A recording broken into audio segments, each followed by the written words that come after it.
చందమామ కథ. రహస్యం. చంపానగరంలో పూర్వం ఒక సంపన్న బ్రాహ్మణ గృహస్థు ఉండేవాడు. అతనికి లేకలేక ఒక స్త్రీ శిశువు కలిగింది. ఆమె పేరు సుభద్రాంగి. ఆ శిశువుని గురించి జ్యోతిష్కులు 2 విషయాలు ఖచ్చితంగా చెప్పారు.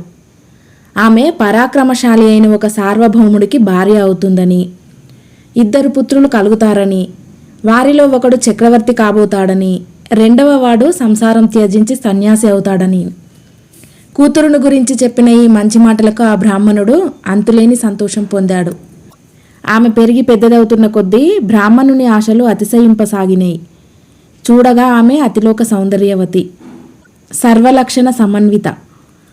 ఆమెకు యుక్త వయస్సు వచ్చేసరికి బ్రాహ్మణుడు తన ఉనికి చంపానగరం నుండి రాజధాని నగరమైన పాటలీపుత్రానికి మార్చాడు. అప్పుడు పాటలీపుత్రానికి ప్రభువు బిందుసారుడు. ఆయనకు ఎంతోమంది భార్యలున్నారు.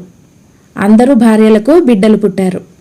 పట్టమహిషికి పుట్టిన పెద్ద కొడుకు పేరు సుషీముడు. పాటలీపుత్రం చేరుకున్న బ్రాహ్మడు ఒక రోజున తన కుమార్తెను రాజదర్శనానికి తీసుకువెళ్ళి, ప్రభు, అన్ని విధాలా తగినటువంటి నా కూతురును ఏలికకు సమర్పించుకుంటున్నాను, రాణిగా స్వీకరించవలసింది అని కోరాడు. ఇందుకు రాజు సమ్మతించి ఆమెను అంతఃపురానికి పంపించాడు.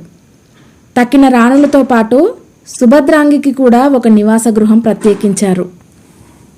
ప్రత్యేకించారే గాని సుభద్రాంగి అక్కడ చేరినప్పటి నుంచి అంతఃపురంలో కలకలం బయలుదేరింది. తక్కిన రాణులందరికీ ఈమె పైన అసూయ కలిగి రోజు రోజు వృద్ధి కాజొచ్చింది.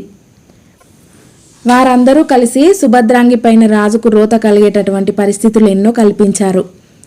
వారెన్ని చేసినా సుభద్రాంగి సుగుణాలకు సౌందర్యానికి మెచ్చుకొని రాజు ఆమెను కూడా తన భార్యగా చేసుకున్నాడు. బిందుసారుడికి సుభద్రాంగి వలన అశోకుడు, విగతశోకుడు అని 2 కొడుకులు పుట్టారు. కానీ పరిస్థితులు విషమించటం వల్ల క్రమంగా రాజుకు సుభద్రాంగి మీద, ఆమె కొడుకులిద్దరి మీద ఆపేక్ష తగ్గిపోజొచ్చింది. రాజుకు ఆపేక్ష తగ్గటంతో సుభద్రాంగికి, ఆమె కొడుకులకు కష్టపు రోజులు దాపురించినాయి. రాజుకు పింగళి వత్సుడనే బౌద్ధ భిక్షువు పైన ఎంతో భక్తి. ఒక రోజున రాజు ఆయనను ఆహ్వానించి, ఉపాధ్యాయ, విశాలమైన నా సామ్రాజ్యాన్ని శాసించటానికి నా తర్వాత రాకుమారులలో ఎవరికి అర్హత, సమర్థత ఉన్నదో తెలుసుకోవాలి. ఇందుకోసం పరీక్ష పెట్టి ఎవరు అర్హులో మీరు నిర్ణయించాలి అన్నాడు. నగరానికి వెలుపల ఉద్యానవనంలోని సువర్ణ మండపం వద్ద రాజపుత్రులందరూ సమావేశం కావటానికి తగిన ఏర్పాట్లు జరిగినాయి. రాజు వచ్చాడు, పింగళి వత్సుడు వచ్చాడు. అందరూ చేరుకున్నారు. ఒక అశోకుడు మాత్రం అక్కడ కనబడలేదు. ఏమి అంటే వానికి పిలుపు వెళ్ళనే లేదు. అక్కడ సుభద్రాంగి అశోకుణ్ణి పిలిచి, నాయనా, రాజకుమారులందరూ పరీక్షకు గాను సువర్ణ మండపానికి వెళ్ళారు. నువ్వు కూడా వెళ్ళటం భావ్యం కాదా అన్నది. అందుకు పిన్నవాడు, అమ్మా, నన్ను చూడటానికే నాన్నగారు అసహ్యపడతారు. అటువంటప్పుడు నేను వెళ్ళి ఆయన ఎదుట పడటం ఏం బాగుంటుంది అని తన మనసులోని బాధ వెల్లడించాడు. ఏమైనా సరే వెళ్ళే తీరాలనని తల్లి పట్టుపట్టింది. తల్లి మాటను జవదాటలేకపోయాడు అశోకుడు. పసివాడు బయలుదేరే ముందు తల్లి కొంచెం శాల్యాన్నం, పెరుగు మట్టి పాత్రలో పెట్టి కట్టి ఇచ్చింది. అశోకుడు పోతూ ఉండగా దారిలో మంత్రి కుమారుడైన రాధాగుప్తుడు ఎదురయ్యాడు. రాధాగుప్తుడు అశోకుని క్షేమం కోరినవాడు. నేస్తుడికి ఒక వాహనం సమకూర్చి సువర్ణ మండపంలో జరగబోయే పరీక్షకు అశోకుని కూడా పంపుదామని తాపత్రయపడ్డాడు. కానీ ఎంత యత్నించినా మంచి వాహనం దొరికింది కాదు. చివరకు రాజుగారి ఏనుగుల శాలలో ఒక ముసలి ఏనుగు కనిపించగా దానిని అశోకునికి ఇచ్చి పరీక్షకు వెళ్ళమన్నాడు. అశోకుడు సువర్ణ మండపం చేరుకునేసరికే రాజకుమారులందరూ వారికి ఏర్పాటు అయిన ఉచితాసనాలలో కూర్చొని ఉన్నారు. వారు కూర్చోగా ఒక్కచోటు కూడా పైగా లేదు. ఇది చూసి అశోకుడు నేల మీదనే కూర్చున్నాడు.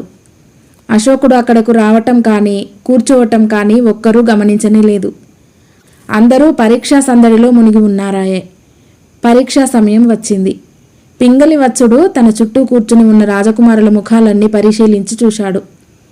అశోకుని ముఖంలో గోచరించినట్టుగా రాజలక్షణాలు మరెవ్వరి ముఖాలలోనూ కనబడలేదు.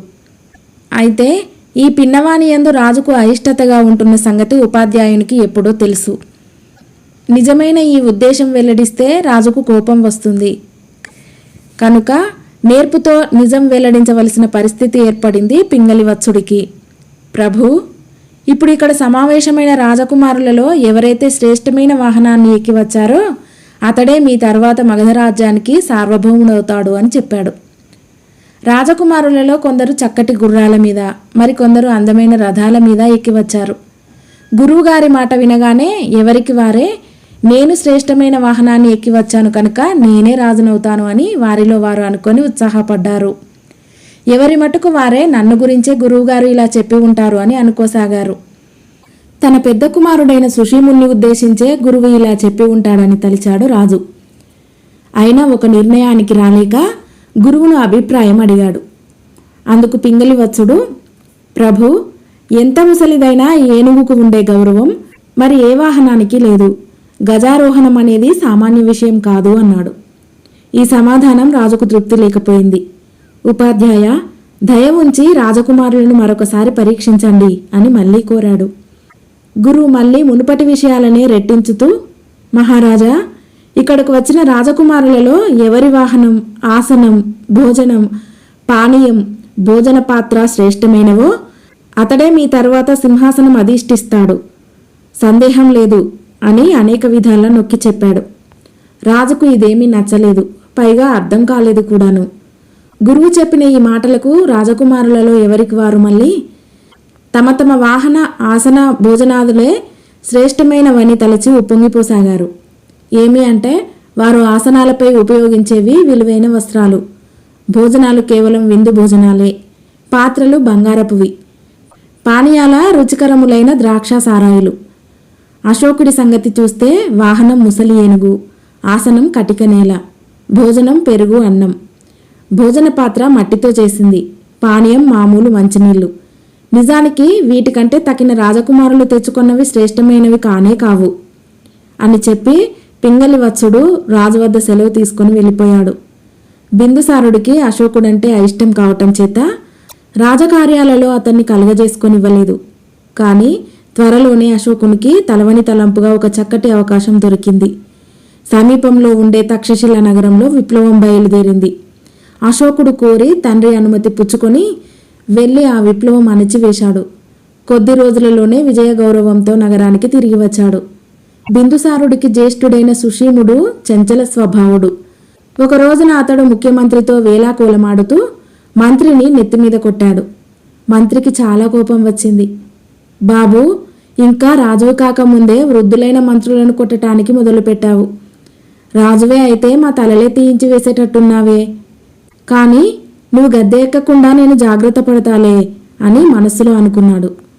ఆ క్షణం నుంచి ముఖ్యమంత్రి తక్కిన మంత్రివర్గంతో కూడి కుట్ర పన్నటానికి ప్రారంభించాడు.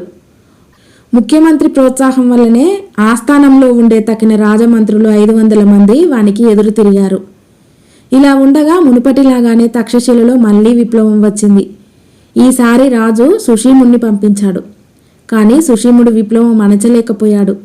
ఇంతలో వృద్ధుడైన బిందుసారుడికి జబ్బు చేసింది.